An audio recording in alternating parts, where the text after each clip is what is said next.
Hello, hello, hello, and welcome to the 42nd episode of the Collective Spotlight. As you can see, I got a green screen behind me. I think by next episode, I'll be able to do this like in space or something like that, but we're still working on the shadows and stuff like that.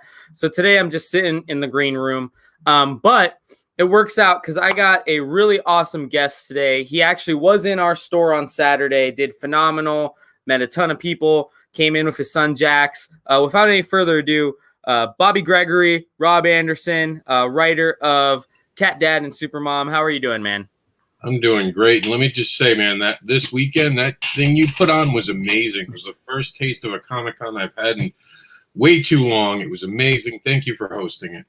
Dude, thank you for coming out on the west coast of the state. Like, I think Fort Myers. I know that's like a 3, sometimes 4-hour drive depending on traffic. So I appreciate you coming out and making the time and then bringing Jax as well.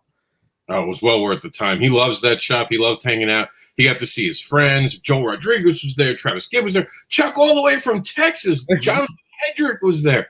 It was crazy, and the list goes on and on. David Summey was there. I mean, it was just this who's of indie comic creators who were in Florida. It was amazing. Dude, it was so awesome to be able to showcase all that Florida talent for the most part, other than Chuck and Wendy, who I was so happy that they could make a drive all the way from Texas down here just for my little event, But it was really cool to get to showcase all the Florida talent. I'm really happy that the Yellow Brick Road seemed to work out because it looked like all of you guys had interactions throughout the day. So thank you so much, man. Thank you for mentioning this stuff because it seemed like it was a great day for everyone. It really was. I've only heard good things. The fact that so many people were so excited. The the Oz invade. Cthulhu Invades Oz was a huge hit. You guys debuted your collective, which Wendy, her first book, was out and about during the show. How awesome was that? Yep. And we had Catdad two writing debuts that day, dude. Wendy and our cashier, Megan, she had her short story published in that book, man. It was a bunch of days of firsts, dude. It was awesome. That's amazing. And Catdad was flying off the shelves. It was an amazing day. And people were getting able to, for the first time in probably ever, I think, being able to get it signed by you and Chuck. Yeah, we've never been there. We've not been able to do that. It was amazing. He was sending me books. I was sending him books. It was a great day. It's always amazing when you can talk about the books that you're creating and all the amazing stuff behind them. For sure, man. And so I've been your book, Catdad and Supermom, has been out for a couple weeks now. It's been doing great as one of the first wave of scoop books, kind of. But tell people a little bit about what the story of Catdad and Supermom is. So I came up with this idea one day. It just came to me that children probably come up with these solutions to problems a little bit in their dreams, right? So it was one of those things where I was like, well, how would my son deal with certain questions? And for Catdad and Supermom, he's faced with a question that we don't ever ask. What do you do when you see your friends bullying someone? It's a complex thing. It's not just watching bullying. It's not being bullied. It's your own friends. Where's that line of right and wrong? And we have Jax to go through, who's based on my real life son. Mm-hmm. We get to go through this journey with him and see how he handles that. And we wind up with this amazing character, Ella Fart, who uses her farts like a Green Lantern ring. And it just ensues into hilarity and funny stuff all at the same time. I've had adults who want to know when the sequel's coming out. They don't have kids. They just want to know when the sequel's coming out because they enjoyed it. Because I wrote it, and Chuck helped me with this, and Raheel. By the way, shout out to Raheel. He's in India. His family has gone through such horrible things in India. My heart goes out to him. He's lost family members. Nothing but love to you, Raheel. You're on our mind every day. I hope everything's okay. He brought this book to life in a way that's amazing. It jumps off the page. The three of us coming together, and that's actually his character. He created the narrator. I love it, man. I love it. That's his character. I helped him write it a little bit, but it's his character. And it was just fun. When you're with the right people, it's not a job. It's not work. It's just fun. And when we made it, I remember the first time I got the book in my hand, I called them all into a meeting, and I said, this is going to be a big deal. Someone's going to publish this book. We sent it to Image. And I got a written note, hand signed by one of the owners, turns out, of Image, who said they just don't do that type of book, but said it was really good and I should continue to try to have it sent to different publishers. I thought that was amazing. And I didn't realize how big of a deal that was, that I got a thing from an Image person and they signed it and sent it off to me. And of course, now we're with Scout under Scoot. It's been an amazing journey. It's been an amazing journey. I can't, like, I've had little kids come up to me. I had a little kid who bought the book a year ago before it was under Scout, come up to us at a show Sunday and said to me, I handed my book to my friends who are being bullied right now. How amazing is that, to hear the book was passed to another friend to deal with bullying? And it was like, you know, there's that side of you that's like, well, why didn't you tell them to come to the show to buy a new one? But you love hearing it. It's amazing to know that you could be creating something that starts conversations. And it doesn't end with this one issue. We have a lot more planned. We have a second issue. It's a little bit delayed because of the things that my artist and co-creator Rahil's dealing with in India. Real life stuff sometimes affects books. But we're gonna get it out this year. Second issue's coming, don't worry. It's gonna be great. It's gonna basically be one of those tales of never meet your hero and how a kid deals with that. So we can't wait to get that out there. And I've seen the art, it's amazing. Rahil's doing a great job. He's tweaked his style a little bit to make it his own because he's seen it. He's been written up in newspapers. India loves Catdad and Supermom. And we released this right as that damn 2020 stuff started to happen. And it felt like we couldn't go anywhere. We made this Kickstarter. I made this video and it went viral. We got a project we love on Kickstarter. It was for some reason, kickstarting a children's book is one of the hardest things you'll ever do. Because adults are like, do I want it? But for some reason, when we went to that third Kickstarter, people just were like, yeah, this is what we need right now. And it's been an amazing journey since then. Of course, your shops had me out just to do a signing for it, and we had it over the weekend. And you've told me some good feedback, and I love hearing good feedback. So we ordered really high on it. And hold on, I think I'm getting a little bit of reverb. So we ordered really high on it because we wanted to get these the VHS variants, man. And I know that was got to be a cool thing that you got to get done because Scout was doing them secretly for a lot of books, and then with the Scoot stuff, they announced that they were going to be 1-in-10s, kind of. And we ordered really high, man. I want to say 50, and I probably have this handful left in the store, which is great. I'm so happy for not just you, but the whole Scoot team, because Richard Rivera, we're both, I think, friends with. Richard's a great guy. And can you talk to me a little bit about his pitch to, like, hey, Rob, we got this Scoot imprint coming. Like, how did he approach you, and how did that become about to get your book over to Scoot? Full disclosure, me and Rich traveled the roads together. We have shared tables together. I've known Richard before he was with Scout. I knew him back when he was first starting out, when Stabity Bunny was in its single issue still. And we've gone on this journey together. We built this great friendship, and we've talked about the importance of having the next generation have comic books. And I remember the day he called me and he said, he's like, they're making a whole kids wing. He's like, tell me you want to come. And I was like, yeah, if it's you, yeah. If it's, where do I sign? And he's like, send me the book and let's see what happens. And he's like, I'm going to push to get you in. And that was it. And we were off to the races. And it was the hardest moment to not tell people what was going on behind the scenes, because, this stuff happens for a few weeks. No, you're not supposed to say anything. You can't announce it to the world.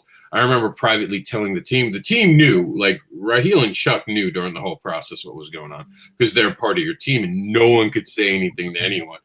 And then it was just that, because I can't explain to you how much it's important that Richard Rivera understands children's need to be able to consume comic books. Comic books are a gateway to reading. It's just this amazing thing that can get your children involved in bigger text. They'll be more interested in things, and it opens up their imaginations. With these kids who have video games that are forcing them to choose a path that is preordained, comics open up the ideas in their brains, because between the panels, their minds have to fill in the blank. It's an amazing moment. They learn these words that the creators just throw in there, because as comic book creators, we use words that sometimes are bigger words that no one knows. And then a kid goes to a dictionary. I don't know if you know this, but I'm hugely dyslexic. And if it weren't for comic books, I would have never learned to read, because Wow. Yeah, I couldn't read, and I fell in love with the X-Men on a pilot for Stan Lee did back in the 80s. Saw it on television, couldn't find another episode. And this is back in the 80s. You can't Google it. You can't figure out why there's not another one. Watched that like 5 times, 5 weekends in a row. It was the X-Men. So I go to and I knew who Stan Lee was because of Spider-Man. Like, you know, even being dyslexic, you kind of know things. You pick things up. You know who Spider-Man is. But these X-Men were awesome. Went to the corner store, and back in my day, we had these things. They were called magazine shops, kids. And they sold comics, magazines, and these things called newspapers. So I went there and I saw the X-Men. So I took all my money. And back then, like I grew up in Queens, New York, and we lived in an apartment building. I used to carry the old women's trash back to the trash cans for $0.25 each. Took all my quarters, and I got this book called X-Men. And I went to a library, put a dictionary on the left side of the table, put the comic on the right hand, and started to learn to read that way. And I'll tell you this, at first I was very disappointed because half the characters, I picked it up right when the X-Men were stranded in Australia. So they were spread out, and it was nothing like what I expected. But I didn't give up on it because I was like, well, I really liked what this was. Maybe it's just one issue. And then I fell in love with all these characters. I met Rogue. I was there when Gambit first was introduced. I met this guy named Deadpool and then X-Force and Jim Lee's run on it, Rob Liefeld. Like, I was in the heyday of like the third X-Men wave. Of course, I went back, Chris Claremont stuff, amazing stuff. Like David Byrne that was it. I was off to the races, a third grader. Couldn't read higher than a third grader. In 1 year, I went from a third grader on their standardized test to college technical manuals thanks to comic books. Wow. And simply reading those words, looking up definitions. And it took a while. I spent an entire summer at a library teaching myself how to read. That's my next question, which was like that. As both a father and a creator, can you just talk a little bit more about how important it is to create books that kids that age can read and add to their pull list? I can tell you this as a dad for an autistic, my son's autistic, and he's had trouble finding his words. He struggled with it. And I remember when I first wrote the first story with Jackson and I put dialogue in his mouth, and then we found out he was basically autistic and it hadn't been fully diagnosed, but we knew that was the road. And I first thought I jinxed myself. Like, oh my God, I wrote a comic about him and I ruined this. Because you react that way. You blame yourself with the autism. But when the comic came out, that little kid over there, Jax, he grabbed this comic at 3 years old and he was ripping every book up until the moment he got that comic book that was about him. And he sat there and he opened it up and he looked at it and he went, wow. And he was saying even words in front of his mom. He was like Montgomery Frog. He would say things in front of me. It wasn't great, but he would talk in front of me. In front of everyone else, he was quiet. People thought I was crazy for a while until his mom one time was homesick from work. Me and Jax came home and he was just talking to me. It was baby stuff like that at the point. But she walks out and she's like, you can talk. And he was just like, uh-oh, the jig is up. But he took that book and he looked at it and he flipped through it and he's never ripped up a book since that day in his life. He now speaks. He now goes over those words. Every comic that comes out that is age appropriate for him. I've got Transformer books. When we were at your store, we were walking around looking for a book for him to read. Mm-hmm. I get him the books. We sit and we read the books. He goes over it. What's that? What's this? I don't tell him what he can't read as long as it's age appropriate. But, you know, he'll get a Spider-Man every so often. And I love sharing that moment. It's a shared moment. And I always say this to parents. As a parent, you need to read what your kids are reading. You have to watch the Paw Patrol to understand who the characters are. He watches YouTube. I sit over his shoulder when I'm on my phone answering emails, looking at what he's looking at. Because you want to be involved and understand what your kids are part of. Comics are a great way, especially if you're a comic book fan, to share a universe, to talk about Spider-Man. It gives you an in to talk to your kids about something. And building a fundamental relationship where you're having conversations with your children at a young age will help so much so much more. And it'll give your relationship a better understanding of each other when they're teenagers. And the most important part in their life, they will come and know that they can talk to you.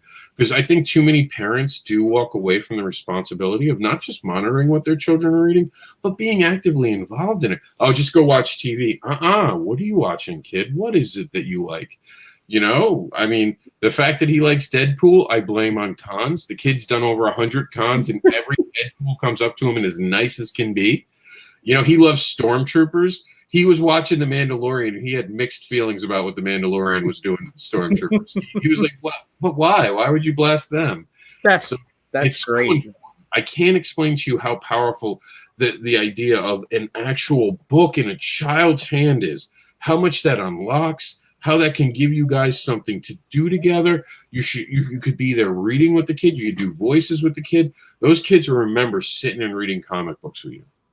Absolutely, man. And I loved your passion in that answer, because like I don't have a kid of my own. I have little Miles Morales, my nephew, literally his actual legal name.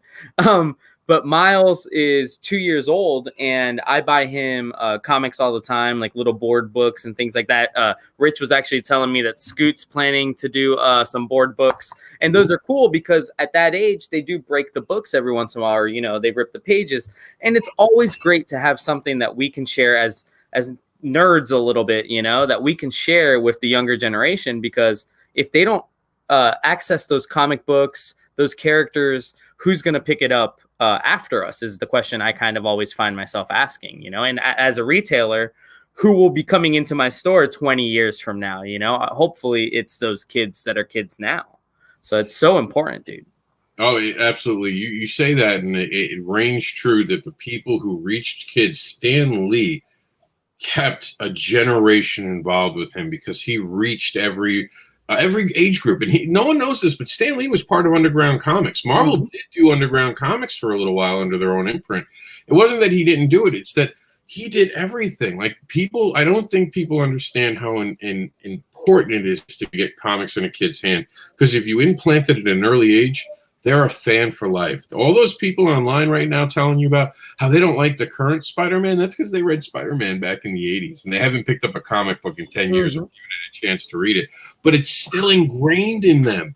That's the power of comic books. And you want to do that with a kid, especially nowadays, where kids, I was watching the Dove soap of all things is making commercials about selfies and kids' self-images, and that we want to keep our kids off social media, giving them something to read and getting them involved in a hobby that does not show this competition for likes, loves, and cares and shares, but instead kind of deals with difficult conversations sometimes. Spider-Man's always struggling with what it is to be that. And I think comic books is this safe place to hear about things when you're a teenager, especially, that you're kind of grappling with.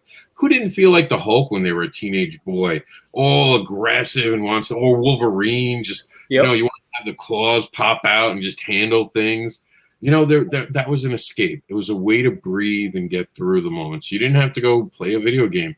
This thing was with you all the time. And now that you can get comics on phones, tablets, downloads, or the classic that Stan Lee says the best way to have comic books is like boobs in your hands. It is one to be able to share with my nephew like you. I have a nephew. Generations, you can find similarity. Well, and that's I'm glad you mentioned that, because it looks like me, and I want to read that book. And it's crazy. And that can start an absolute love for comic books. And that's where you never know what book, because you might have a kid. I've had kids that come in here, or parents that come in here looking for books for their kids. The first one isn't going to stick. Maybe they don't like the art, they don't like that character, whatever. Second one might not stick.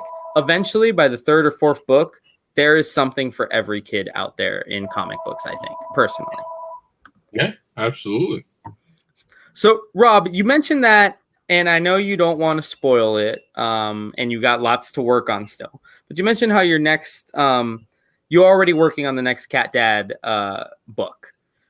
Are your plans to always do them as one and done complete stories, kind of the way that kids' graphic novels kind of go? With a kid's book especially, you don't want to make it so much that there has to be this linear, have to buy every book, because some kids will pick up one issue. That doesn't mean that we don't have revisited ideas. There's even the idea to even continue to talk about bullying in a different way. And one of the ways that we were discussing it is talking about how online bullying, even kids who don't mean to cross the lines, sometimes cross lines because they think, well, I'm just doing what they did to me and I'm going to be more clever. And they do it in a way that winds up causing a problem. Like, I wouldn't be surprised to see Jax cross the line and wind up finding himself in trouble in a principal's office because he did something he thought was funny. And, like in the book, for those who read Catdad, there's a moment where he overhears me and his uncle, who becomes his godfather's potato butt, And he says something that would be something I would say to his godfather, and we forget that sometimes our kids pick up the damnedest things, and then they say the damnedest things. So, because you just mentioned it, I'm glad that you mentioned it. The names of the characters, you've got Catdad, you got Supermom, you got Potato Butt, you got Elefart. Like, how did you come up with these names? Did you have a little help from Jax, or are these all yours? Did Chuck help out with these? All the names except for in this issue, except for the narrator was me, and Potato Butt. Potato Butt comes straight from his godfather. One day his godfather was on the phone with me, and he was telling me this cute story he had with his own daughter, and his own daughter turned around and said, "Oh yeah, you're a potato butt." And he told me that, and I'm like, I'm going to use that, and it's going to wind up in a comic book. And he just laughed it off, not expecting it. And sure enough, a year later, I send him the thing, and I'm like, you should really read this one. And sure enough, he's like, oh my God, you really did that. I was like, yep, welcome to be a. And I'm like, once they make this a Netflix thing, I'm going to go on national television and tell this story over and over again. People will be calling you going, yo, you're Potato Butt? That'll be his new name. Nobody will refer to him as anything else. Right? Like that's it. I even message him now. Like I send mail to him under PB, and it's just for the laugh of it. But yeah, Catdad, that was just full disclosure, I'm not a cat fan at all, except for Catwoman. I don't like cats. So when I was doing this, I was like, the first story I wrote, I was like, the whole idea of the origin story, and I gave it to you, was that Jax thinks that if you get bit by an animal, you become the animal. So he has a dream where I get bit by a cat and I become Catdad. And in his mind, there it is. I'm now Catdad. And anyone who knows me goes, of all things. And I was like, I just thought it was funny because anyone who knew me would get the joke that it's just not it. Plus, there are funny things you can do with a cat, like Scaredy Cat and all those types of things. So it was playful. Supermom. It was the thing that everyone just always thinks a mom is super. Yeah. Like even the running joke is, how'd Supermom get her parents? She became a mom. She's a supermom, So Elefart was the funny one.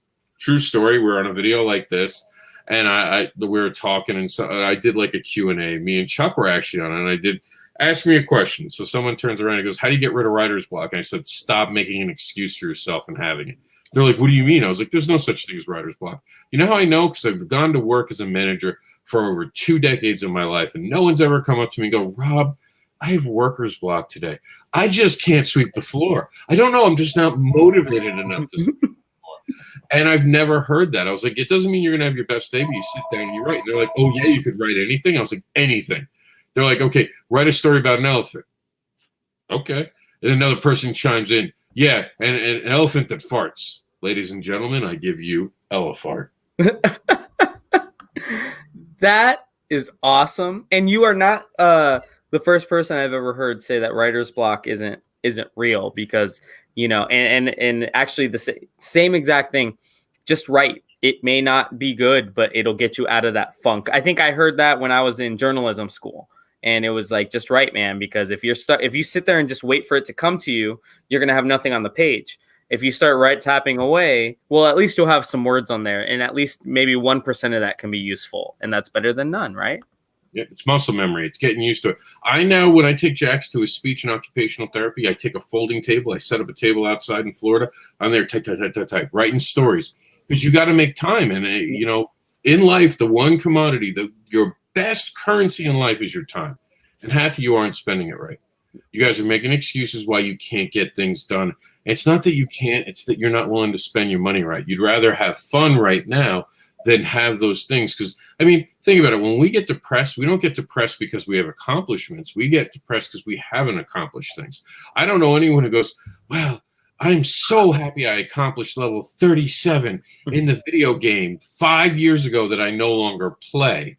But I do know people who said 5 years ago, I decided to start making comics, and now I have 10 titles. Now I have 13 issues. Now I'm signed to this publisher. Now I'm going to New York Comic Con because they asked me to be a guest. These are things I see on my feed of my friends who are accomplishing things, signing movie deals now thanks to Scout, signing TV development thanks to Scout. They're not complaining about video games. No one misses video games when accomplishing something. So for the aspiring creators watching, just go out there and create. Stop letting things get in your way. Tell your friends you can't drink. You need your brain cells. Tell your friends you can't go on and play Fortnite for 12 hours because for 12 hours you have to create the next Fortnite. Yep. And I mean, you talked about guys getting deals. I mean, you sat right next to Trey Walker on Sunday. They got a deal. They were sitting in our store Saturday, not that Saturday, but a Saturday before. And I joked with them. I said, I can't wait till you guys get, I'm rubbing shoulders with Hoyt and Trey. I'm like, I can't wait till an announcement comes through. And they swear to me they didn't know at that moment. Tuesday, an announcement gets made that they've been optioned, and it's happening to a bunch of great people. That's why I love to see it happen to good people, Rob, and I'm sure you've got friends in the industry that you're just so happy it's happening to. But again, Jonathan Hedrick, Trey Walker, those guys have been working phenomenally hard, and it's good to see them see it paying off. Yeah, well, I know James Hayek, who runs Scout. I knew him before that. I was so proud of him when he got picked up. I've seen Bob Sally. You see him blowing up. He's doing great stuff. Jonathan Hendrick has put out this book that you could not have timed it better for him to have done this. So I always enjoy success. I'm one of those people when someone's successful, even if I don't like the person for whatever reason, they're people just not our flavors. That's what it is. Just not our flavors. I am happy because every one of us who succeeds in comics, that raises the stock. And look at what comics is. Hollywood Reporter is out there talking about how we are the next mining mill for movies and entertainment for the next decade. We knew this 5 years ago, but during the quarantine, everything stopped but indie creators. Independent creators showed that we would not stop. We would not go quietly into the dark. We didn't care what Diamond did because Diamond never cared what we did. Yep. Creating, we kept Kickstarter, and we kept making books. And now on the other side of it, Catdad and Supermom #2 is coming out. We just dropped the Continuum. I have other books coming out. Wolf, the Wolf is one of the most amazing books because it is about a divorced superhero couple that has to save the city while working together. That is mind-blowing. Eclipse, a Hawaiian hero. These are just some of the things I'm getting to work on. So when it comes to creating, just go out there and create. And man, entertain the people, listen to them, create what they want, and keep just having fun. I tell people all the time, have fun creating comics. So many people make it too much about like the business, man. All they have to do is simply enjoy what they create. Stop trying to create things you wouldn't enjoy, and the rest will fall into place. Yep, that's I think one of the luxuries of creator-owned. I mean, yeah, you sign a deal, and yeah, there's a couple deadlines you got to meet, but nobody's pushing you and saying you have to include this character or this character has to do this or this. It's not like when you're writing Spider-Man, there's a couple of people, your editors, things like that, telling you what you got to do. You guys at creator-owned, you are the boss. And I mean, if you're creating something you're not happy with, well, you ask yourself, can I step away and start creating something else, right? Or like I've already worked with other people who I'm not the creator, I'm just the writer on it, and I love it because they tell you, they paint you into this corner and say, well, I don't like that. You figure out a new way. And as a writer, I like that. With the Oz book, you know a character I picked for the Wizard of Oz book, right? Mm-hmm. The Yellow Brick Road. Who would pick the Yellow Brick Road? I looked at it literally as, what is the one thing no one ever talks about? The Yellow Brick Road. It's the road itself. It is so important, and no one talks about it. I gave it people have been like, wow, I can never look at that Yellow Brick Road the same way. It is, you have completely changed it for the rest of my life. Well, so and it's awesome. You thought outside the box, because I know Travis's thing was nobody can do each character twice. So as you got past the first like 5 or 6 characters, it's like, who do I do? My character was like D tier. So you still managed to find yourself an A tier character that nobody thought about because the Yellow Brick Road's in the whole story or in the whole, everything. Yeah. And it was funny because I was one of the first people Travis had asked and everything was still open. Mm-hmm. I was like 2 things that weren't open. I think Chuck had already claimed the character he did. And I think he was doing at the time Dorothy. Yeah. So those were the 2 that weren't. And the first thing it says Yellow Brick Road. He's like, what?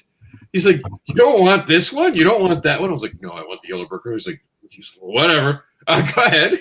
And then I remember when he read it, he's like, okay, that will work. All right, good. Go. And then I'm talented Martha Schwartz. We did it as stained glass windows.